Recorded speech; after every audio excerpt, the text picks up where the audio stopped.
Starting a business in Uganda can be an uphill task, and in fact, Uganda has been ranked before as one of the most entrepreneurial countries, with very few of these business startups being able to survive infancy. This evening on the Business Clinic show, a show that brings you solutions to most of the business challenges that you face, we talk about business incubation. What is the importance of business incubation? Who does the business incubation and who qualifies for this business incubation? With me this evening is a business development consultant, an incubation expert, and a trainer, Gilbert Wilejea. You're most welcome to the show. Thank you so much, Alex. Good. Thank you for hosting us again. Thank you. So to go straight, business incubation, Gilbert, what is business incubation? The person watching out there would want to know, what exactly is business incubation? Thank you. Thank you for watching, viewers. And as Alex has introduced me, I'm a business development expert and with experience in the business incubation. Alex has asked me to dissect the term business incubation, which I can basically talk about in the words that you viewers can basically understand. And this business incubation just talks about, or it refers to a process of nurturing one's idea, which we look at as an idea that is supposed to be developed process by process, step by step, so that the idea actually becomes a sustainable business, a sustainable company that can grow, that can survive all these struggles that we shall be talking about as we go on in the show. Thank you, Gilbert. I am starting to think, you're talking about someone coming with an idea, and then there is this company or this group that are willing to help this, business to grow right from scratch, right from ideation, show them how to come up with the idea, how to refine the idea, how to get money for the business. Oh, good. So, do you think that this is a concept that is here in Uganda? Yes. Business incubation is a concept that Uganda is actually welcoming at a very high rate. Okay. I'm very glad that whenever we move around, we find that these business incubation centers are actually increasing. Okay. If I may give an example, we have about 10 of them already here in Uganda. Okay. The government has picked an interest and is planning to put up regional incubation centers. Okay. Which only not look at innovation, but also looking at these small businesses of the lowest person or citizen of Uganda who is willing to start up a small business, and how they can help such a person, one, to excel, one, to find market, one, to find revenue or funding. And I'm sure that as we go on with the show, I want to explain what revenue and funding is about, on which these business incubation centers actually give a lot of advice, a lot of expert knowledge on how a person can grow his revenue or can grow his market through these incubation centers. Okay. So are you saying that part of what incubation business incubators do is to build the capacity of the people running the business so that they can have that, knowledge and skills and all of that to be able to grow their businesses? That is exactly what these business incubation centers are supposed to do. Okay. I'm saying they are supposed to do. Probably there could be some that are not doing it, but these are some of the things that incubation centers are supposed to do. One, you realize that starting up a business and sustaining a business is not that simple task. That a business or a company or an organization is supposed to go through a series of steps or processes. So a business incubation center or a business incubation organizational company is supposed to help such a company, such an individual, for those who help also individuals, that they go through these steps. By the time they are ready to take off, then they can leave the incubation center ready to survive. Thank you, Gilbert. I think from the layman's understanding, a business incubation, picking from the definition of incubation, because when we were growing up, we used to know incubation of the young ones of a hen. You incubate them so that they grow through the stages. And the idea is exactly the same. Thank you so much. I think now I'm becoming a very good student. That you put a company there, and then it goes through the stages, like you produce a child, and the child goes from crawling to standing to walking, and finally you have a big man like Gilbert. So I think that's a very important thing, and I think that's something that should help us. Gilbert, you mentioned that the government has picked interest in this concept of incubation.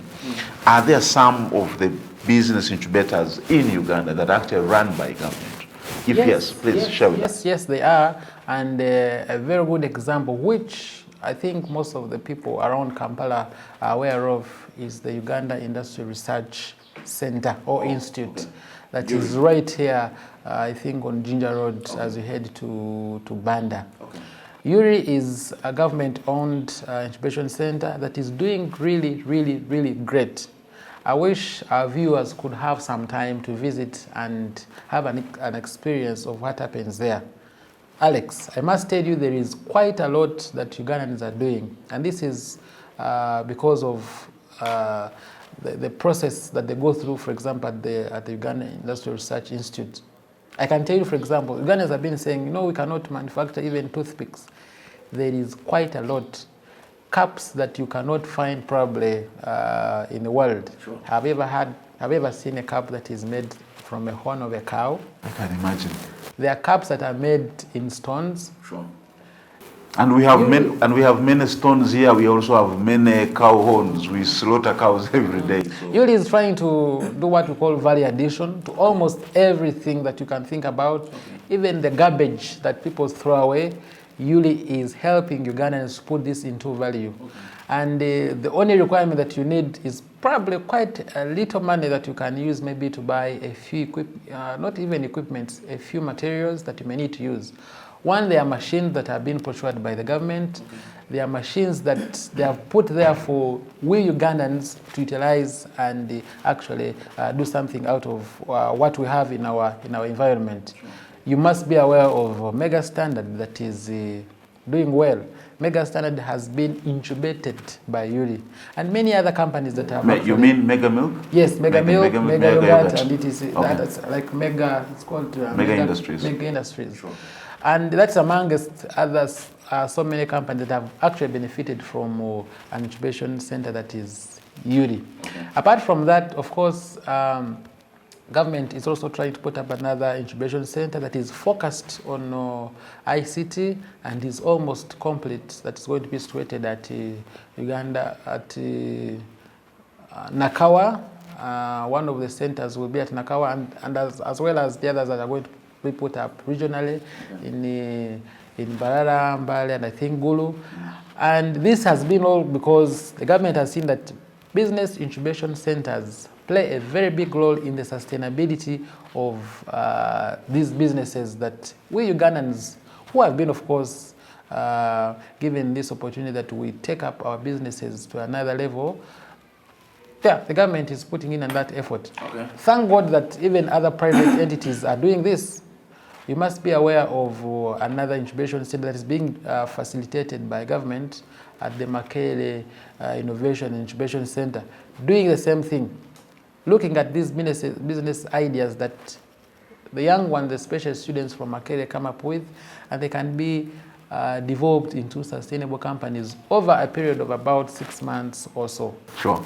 Gilbert, as someone who has started business before and I've started very many and I've failed very many times, I know that sometimes you really need you need that freedom to think, freedom to innovate, freedom to come up with this and the other, freedom to, privacy and all that, to be able to do your business. When you talk about an incubation center, I imagine that there are very many people, like you find a room and there are very many people all being incubated to become businesses. Yeah.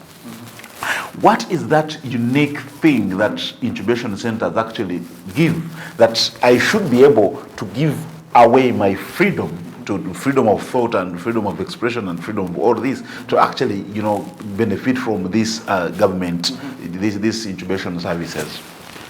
Thank you, Alex. By the time you put up what we call an incubation center, especially a business incubation center, you want to give the people a feel of what it means by thinking about an idea, developing it, giving it all that it needs for it to grow. even right away from ideation that I've been talking about. So one of the things that these incubation centers give is just free space. And people don't actually look at this as a very big opportunity. Sure. Of course, some of us have our small homes where you cannot even have time to sit down in a cool environment where there is no noise and think about what you need to do or what you need to grow your business. You have heard about how monks have actually been one of the few people who do a lot of inventions and innovations. Why? Because they have a lot of time to meditate. Sure. Sit somewhere for some minutes, meditate, look at a problem and see how you can actually solve it. Sure. Apart from free space. And I also know how expensive it is to rent an office in Kampala. Of course, or if you want to do a production or anything, I know how hard it is really to get enough space and later on pay for it. So I think that's something important that you bring out there. Yeah. So apart from this free space that is given by incubation centers, where for those who need to do ideation can sit and try to do some planning, some research and etc. These incubation centers also provide you with space for those who may need an office or an address, for those who have already started some kind of business, that they can actually use that as an address or an office as they grow their business. There are many other things that... So I don't have to rent an office somewhere. I just come once I submit that I want to be incubated here, then they give me a desk, they give me a chair, and I can always come and sit and work. You have internet, you have everything you have that I other need. services for printing and etc. So that at least by the time you start making money, by the time you need to get out, you have some money to pay for the rent. Okay. But most times, people who tend to start up businesses, they do not consider that in that first period where you're not making any profit, you're not making any money, you still need to pay rent. You need to still pay some services for cleaning, for printing, for internet and etc., which sometimes, of course, is not sustainable for some time. A reason why we are seeing businesses not celebrating their first birthday. After all, most people here in Uganda start businesses not because they really want to become so rich, but some of them have looked for a job and they can't find it, and therefore you find that they don't have a lot of savings. Gilbert, very important. Most people start business not without the requisite knowledge and skills to actually like how to sell, how to market, how to come up with an idea and all that. Is there a possibility that these incubation centers could actually give some bit of training on how to manage a business and how to come up with some of these things? Is that also maybe part of the offer that we can get from? Very much. Thank you for that, Alex. I'm also not comfortable with business incubation centers that only focus on providing free space. I don't agree with that kind of model. Because much as you give us this space, we incubatees, we also need that expertise touch that in whatever that we plan to do, we need that guidance.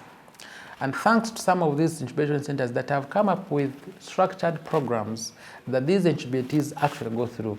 For example, these incubatees have mentors, they have coaches, and then there is the program they follow through market research, through planning, business planning, through capacity building, for example, team building, and which are the crucial concepts or parts of business planning and actually implementation. I thank, for example, the Uganda Industry Research Institute, which I've visited a number of times, that is actually doing this, that if you enroll and you're part of this incubation center, you accept to go through this incubation center and go through the program they provide you. If you only need to come for space, research has shown that those who come for space, most times they want to do the things the way they want, but most times they do not get successful. So this program structure that these incubation centers come up with is entirely to give a touch, to give advice, to give this expert knowledge to these incubatees who are planning or who want to excel in their businesses. Sure. Some of the other roles, of course, that they play is, for example, helping you to do a feasibility study. Some actually give some fund for you to go to the market and do some of these things that you're talking about. Some do counseling services, especially for those who may have considered themselves to be failures in business. Of course, some others give accounting and legal services, which on one's budget maybe could not afford having accounting services, accounting consultancy services, or legal services. So some of these services like accounting services, legal services, networking services, talk about market, because having an incubation center like Yuli or like Mackay Incubation and Innovation Center, they have a network of people they deal with. This could be organizations, this could be embassies, this could be government ministries and etc. So already you have market, you have a network through which sometimes you can actually get some of these services or funding from. I see.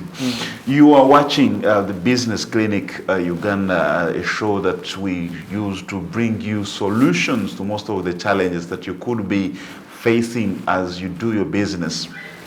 We are talking about business incubation, and we are looking at very many people out there who would want to start business, but probably they don't know where to go to get some of these free or these subsidized services to help them go through this business startup, process.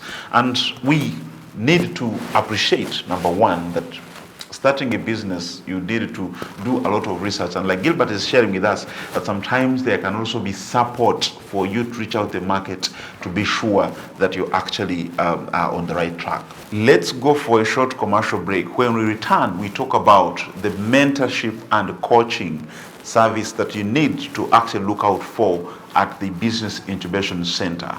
You are watching the Business Clinic.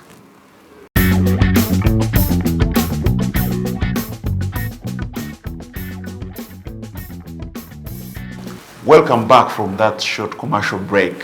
You are watching the Business Clinic, and we are here to seek to get solutions to most of the business challenges that you get. This show is going to change the lives of many people out there who have been stuck in business and they do not know what to do. And we are here, and our business is to get these solutions right into your business so that you can be ready. Before we went for the short commercial break, we were talking about business incubation, and we were looking at mentorship and coaching. That at business incubation centers, you need mentors and coaches. And Gilbert, what exactly do these mentors and coaches do, and why do we need them anyway? Alex, you and I agree to the fact that most of us have different skills, have different capabilities, especially when it comes to doing business. Maybe some of us are good at marketing, some of us are good at convincing a person to buy a product, some of us are good at product development. When I talk about, for example, in ICT, some people are good at coding, so they come up with a very good app, but there's that other person who needs to do their marketing for such a product. So these business incubation centers need or have mentors and coaches who take up that role to do capacity development to these startups and incubators. For example, mentors who are actually very important to do the mentorship. And what does this entail? Mentorship entails having sessions with these incubators. They could be groups or teams. It could be an individual who is doing business, but he needs this constant encouragement, especially from these people who have done businesses and have become successful, or for these who have done businesses and have failed and they have learned from their mistakes, and they have now better lessons on how to handle businesses. So they can share with the incubators about what they went through and how they came out of it, and what they should expect when they start a business. So most especially we encourage that these mentorship sessions are one-on-one. We don't have a very big group. Let's say we have a team of 4 with a mentor or a coach to sit with this team and listen to them. And actually one of the biggest roles of these mentors and coaches is to listen. Sit down and listen to these problems or some of the questions that these incubators or these teams bring up to you. And then, of course, from experience, then you can actually give your take or your informed advice on what these incubators really want. Of course, we have normally problems with incubation centers that do not come up with mentors who have experience, or who have that touch that they can actually give the advice, the informed advice that you've been talking about. So really, these mentors and coaches should be informed. They should have an overview, for example, of what the entrepreneurship or the business ecosystem that we are in. You cannot now, for example, bring a mentor or a coach from USA or Canada. Yes, it may be good, but we need these coaches or mentors who know the environment in which these startups or incubators are working in. So talking about the experience and all that, if we can borrow from football, I normally see the coaches and all the people who certainly played football some time back, retired, and then went now to learn how to actually coach others. So I tend to pick from you that you actually must have someone who really has information and knowledge about business and how business runs. Probably they have done business before, they have been successful, they have failed, and they can share the failures and the lessons they picked, and so that this can actually help these, these and these people. Now, out of curiosity, do we really have this mentorship and coaching concept? Is it something common in this country? Yes, it is. It is, Alex. I myself have dealt with a number of them. Okay. We have actually very good mentors and coaches that I've worked with on a number of projects, and they're doing good work. Of course, some are into the social innovation, doing the coaching and doing a little bit of coaching related to counseling. But we have gone through a series of activities where actually these coaches and mentors go through training. Some are actually trained, they are certified, and they do good work.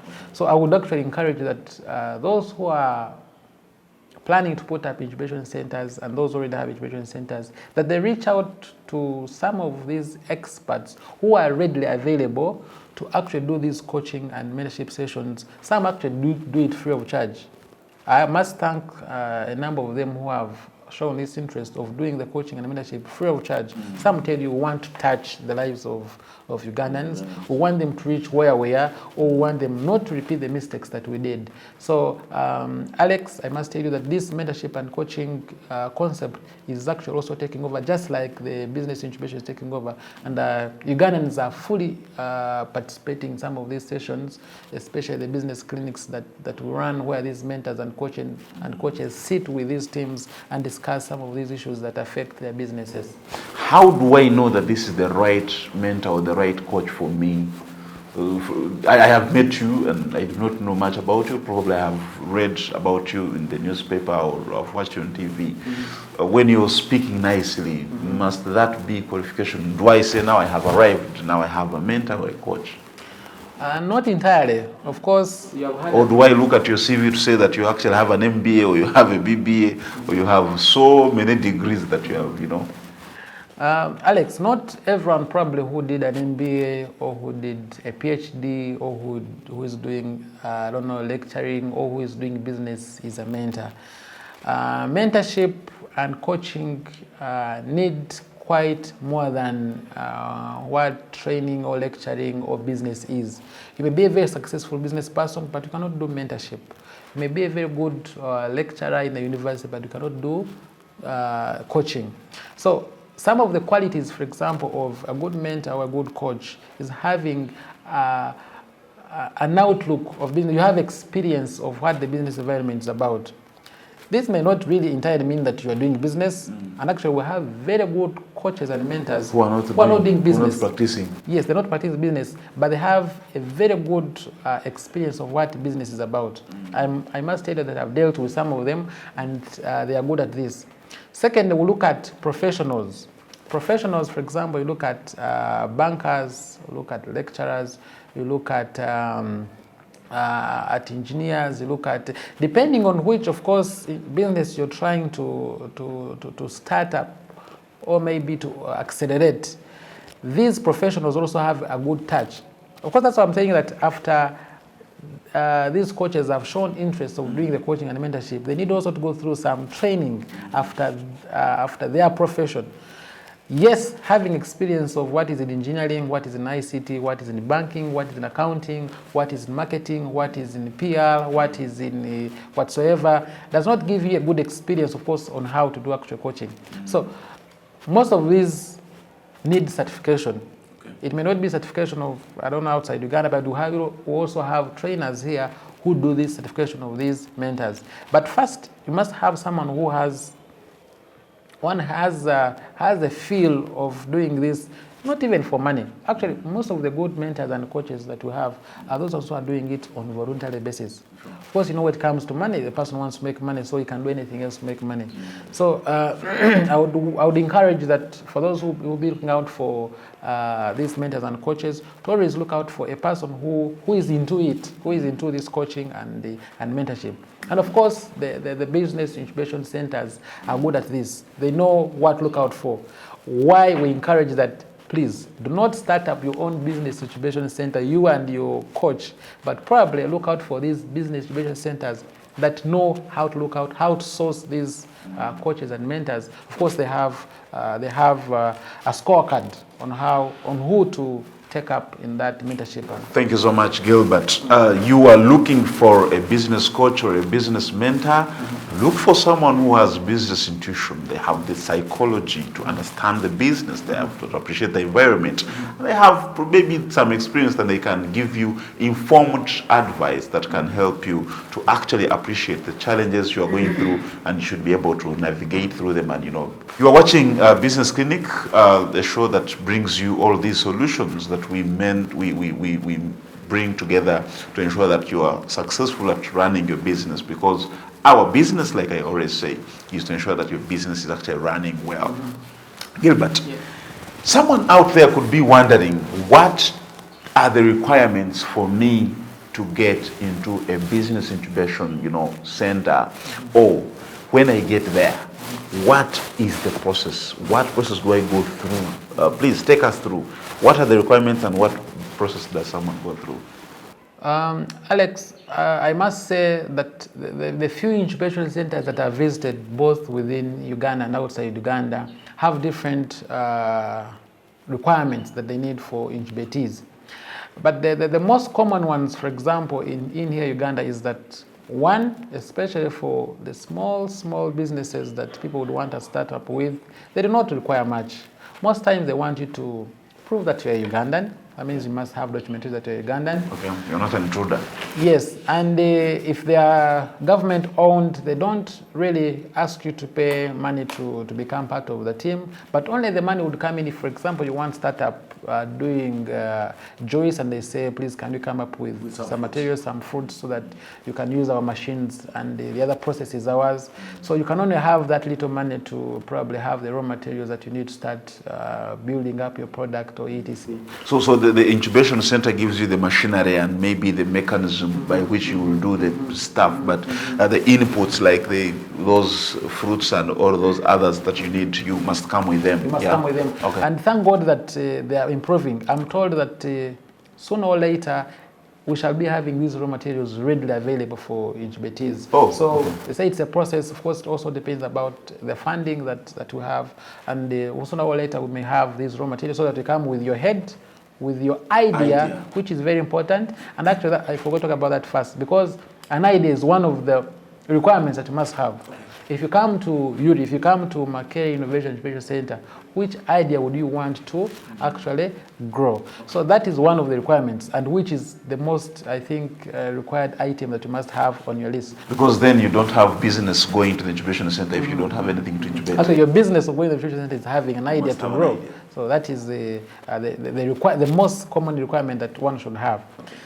Talking about the process, the incubation process. Yes. Of course, the very first one that we all know is what we call the pre-incubation. Okay.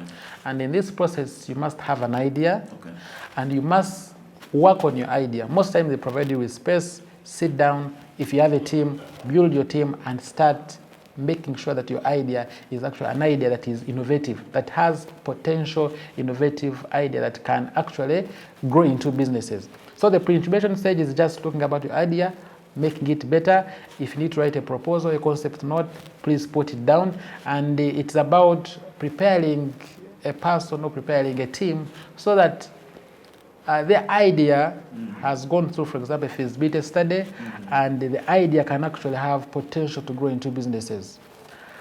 If you pass that level, that is the pre-incubation level. Is that something that we can relate to the people getting married, premarital counseling?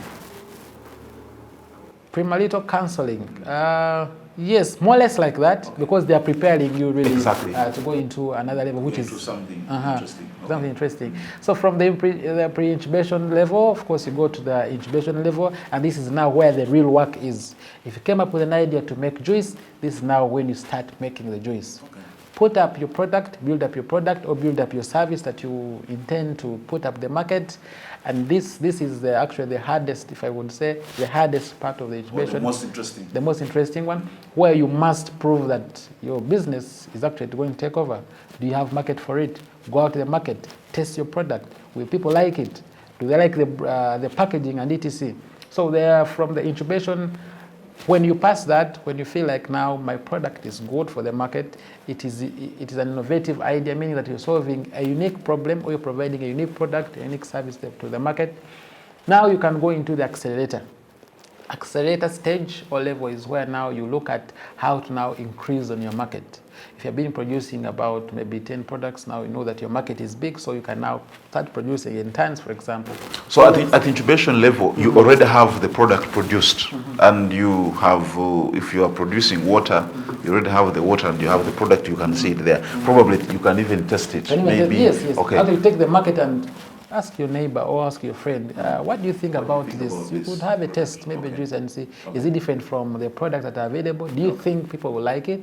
And of course, with the work of the mentors and the coaches now, that's where they're now giving you another touch of making sure that you're unique in the market. You will do great if you go out into the market. Okay, so at the accelerator level, you are looking at how to actually improve or even expand. You can expand, horizontally or vertically, or make sure you change a few things so that the product actually becomes that big idea that you actually had in mind.